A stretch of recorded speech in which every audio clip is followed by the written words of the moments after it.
दिल्लीमध्ये इंडिया आघाडीचा मोठा मोर्चा निघाला आणि वेगवेगळे मुद्दे घेऊन ते निवडणूक आयोगावरती चालून गेलेले होते आणि काही धक्काबुक्की झाल्याचा आरोप देखील विरोधकांनी केलेला आहे खासदारांना।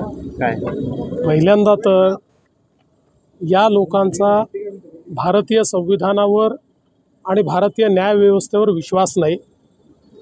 भारतरत्न डॉक्टर बाबासाहेब आंबेडकरांनी जे संविधान लिहिलं त्या संविधानाने जो निवडणूक आयोग तयार केलेला आहे त्या निवडणूक आयोगाने 4 पत्र यांना दिले की तुम्ही जे सांगता ते येऊन इथे शपथेवर सांगा।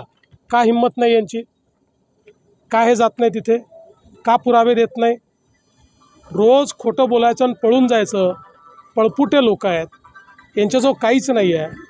आपले जे काही रोज पराभव होतो आहे तो पराभव पचवता येत नाही, सहनही होत नाही आणि सांगताही येत नाही, अशी यांची अवस्था आहे। म्हणून अशा प्रकारे ते वागतात। उद्धव ठाकरे असं म्हणाले की मुख्यमंत्री हे चोरांचे सरदार आहेत। आज त्यांनी वेगवेगळ्या मंत्र्यांच्या विरोधात निदर्शनं राज्यभर केली आणि त्यावेळेस त्यांनी अशी बोचरी टीका केली आहे।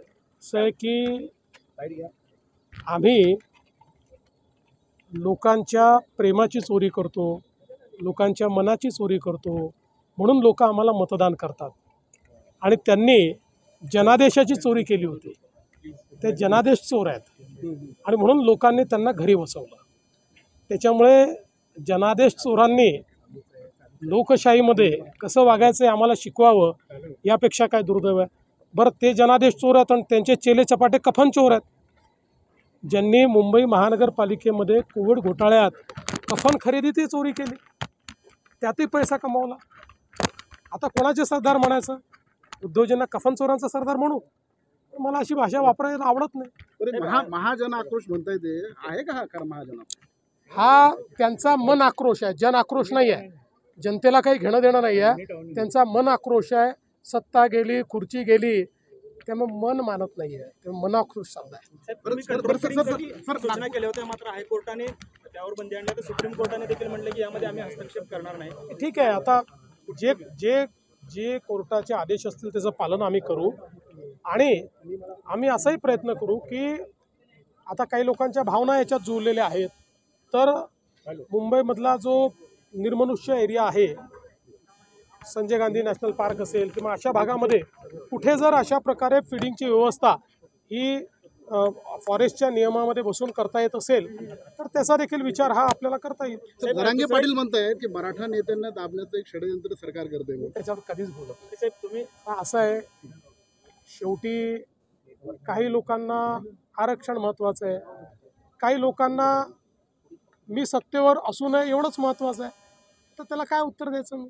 आता 29 तारखेपासून जरांगे पाटील मुंबईला जाणार आहेत, मुंबई जाम होण्याची शक्यता आहे, कशा पद्धतीने हँडल करणार सर? पण बघूया, शेवटी कायदा सुव्यवस्थेचा प्रश्न आहे, पोलीस हँडल करतील। साहेब, आपण भाषणात असं म्हणालात की मुंडे साहेबांना आम्ही विधानसभेपर्यंत आपल्याला उधार दिलेला आहे पंतप्रधानांना, मात्र त्यानंतर त्यांना मुख्यमंत्री करणार असं देखील आपण आठवण सांगितलं। मी मीडियात बोललो होतो, गौप्यस्फोट बिलकुल नाही आहे।